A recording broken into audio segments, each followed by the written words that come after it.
Ya, baik teman-teman, kita mulai. Bismillahirrahmanirrahim. Assalamualaikum warahmatullahi wabarakatuh. Pada kesempatan kali ini kita akan membahas kembali materi-materi dan soal-soal yang berkaitan dengan sistem endokrin. Di segmen sebelumnya kita udah belajar ya, diantaranya adalah kaitan hormon-hormon yang dihasilkan oleh pituitari anterior dan juga hormon-hormon yang dilepaskan oleh hipotalamus.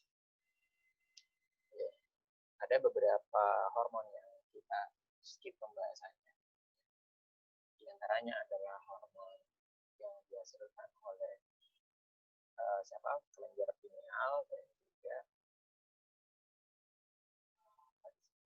kelenjar pineal dan juga mungkin timus. Nah, di sini kita akan melanjutkan pembahasan kita dengan kelenjar yang terdapat di daerah leher. Ya. Di daerah leher itu ada dua kelenjar. Yang pertama adalah kelenjar tiroid, yang kedua adalah kelenjar paratiroid. Di pembahasan sebelumnya sudah kita sebutkan bahwasanya ya kelenjar tiroid itu untuk kerjanya dia ternyata dipengaruhi oleh pituitari anterior. Ya. Jadi kelenjar tiroid diantaranya melepaskan hormon tiroksin. Ya. Ada dua sebenarnya hormon yang dilepaskannya, yaitu dia bisa melepaskan tiroksin, yang satunya namanya kalsitonin. Cuman yang kalsitonin ini kita enggak bahas karena dia kalau pada manusia ini tidak terlalu berpengaruh. Ya. Kita enggak bahas. Intinya teman-teman, ketika kadar hormon tiroksin di dalam darah itu di dalam tubuh itu rendah, dalam keadaan rendah, tanda panas bawah rendah, ya, maka nanti sinyal ini akan ditangkap oleh hipotalamus, ya.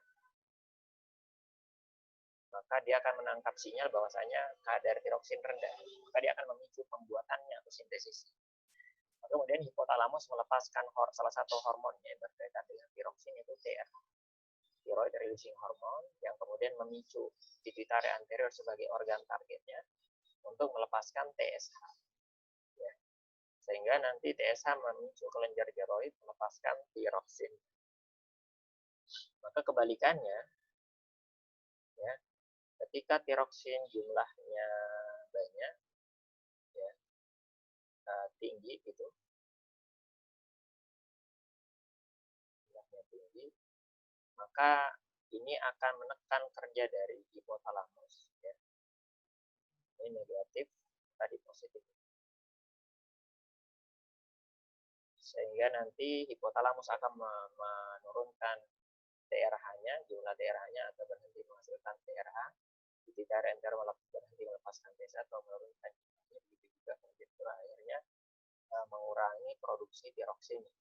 Nah, inilah istilahnya mekanisme feedback negatif. Jadi secara umum ya, untuk regulasi sistem hormon ya, itu melibatkan mekanisme feedback positif dan negatif, tapi yang paling banyak itu mereka menggunakan mekanisme feedback negatif. Feedback negatif. Apa itu feedback negatif? Artinya produksi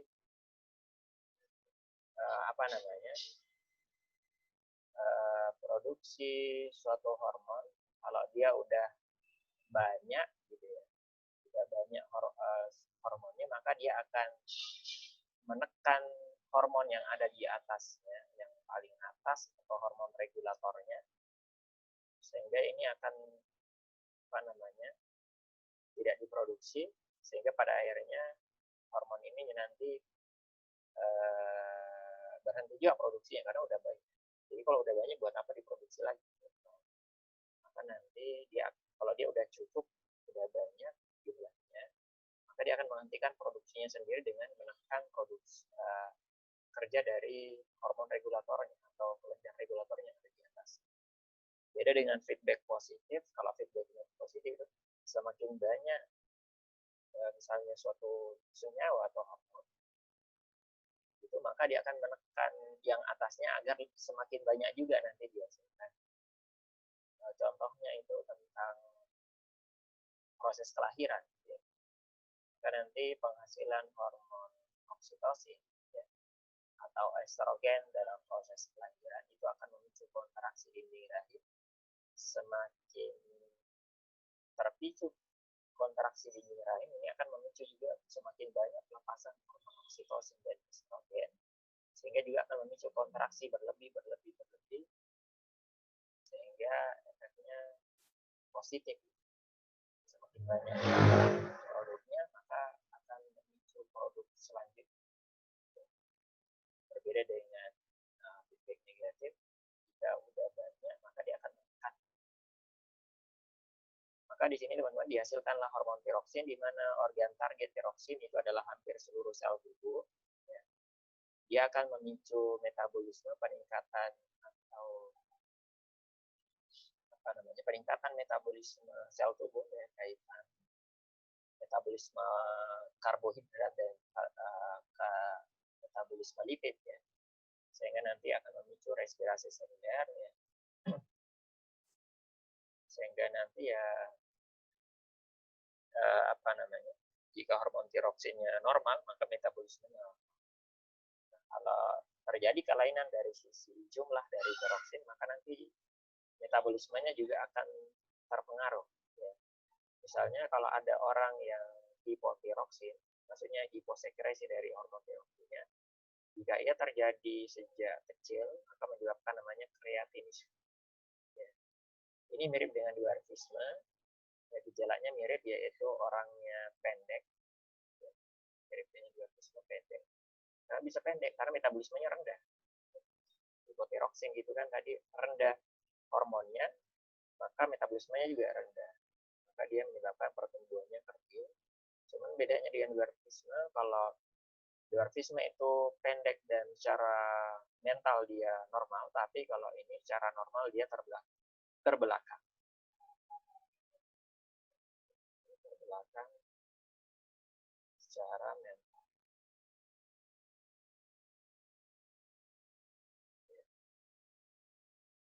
Sementara kalau pada orang dewasa, kalau dia kekurangan menyebabkan namanya penyakit mixoid ya. Kamu bisa searching sendiri gambarnya ya, dia menakutkan gambarnya, bisa lihat sendiri seperti apa. Kemudian kalau dia berlebih hipertiroksin, maka metabolisme terlalu tinggi menyebabkan morbus Basedowin ya, gambarnya yang ciri-cirinya banyak sih, salah satunya kalau kita lihat matanya nih cenderung dia menonjol. Yang ini contoh yang kreatif orang kerdil dia dan perbedaan sama. Nah, kemudian diantara efeknya juga ini yang terkenal tuh hormon tiroksin kan adalah hormon yang diantara bahan bakunya adalah suatu unsur ya kita sebut iodin, biasanya terdapat di garam ya, dengan garam beriodin. Maka jika suatu tempat ya, tanahnya mungkin kurang mengandung iodin atau mungkin dia kurang mengkonsumsi iodin, maka nanti kan itu kan maksudnya melalui nutrisi gitu ya, bisa aja mungkin melalui sayur-sayuran ya, yang diserap oleh tanaman berasal dari tanah. Tapi kalau lingkungannya atau suatu tempat atau daerah di situ dia menanam ternyata tanahnya kurang iodin, maka itu bisa saja berpengaruh ya terhadap pembuatan hormon insulin di tempat tersebut. Maka cenderung orangnya mungkin cebol-cebol, pendek-pendek. Atau bisa juga dengan dipasok dengan menggunakan garam yang mengandung iodin.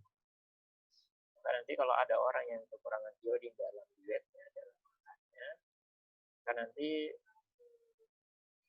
karena kekurangan pasokan iodin, padahal iodin dibutuhkan untuk pembentukan hormon tiroksin oleh kelenjar tiroid gitu, maka efeknya apa? Maka sel-sel yang ada di sana lapar gitu. Sel-selnya lapar, dia pengen bikin sesuatu tapi nggak ada bahan dasar. Maka tubuh merespon dengan cara apa? Sel-sel itu memperbanyak diri secara tidak normal, ya, sehingga dia bengkak, gitu. Sehingga besar kelenjarnya, membesar kelenjarnya. Efeknya muncul namanya penyakit Crohn.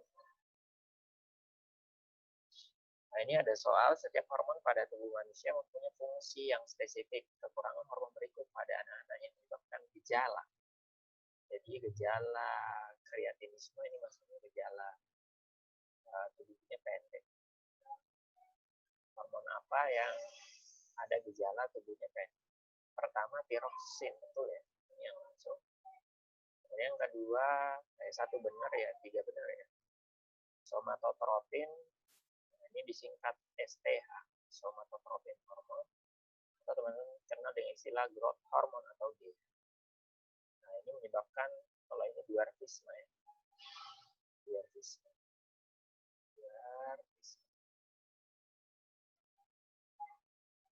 Oksitosin ini organ targetnya adalah kelenjar susu dan rahim. Salah, ada analis juga salah. Kita juga nyebut.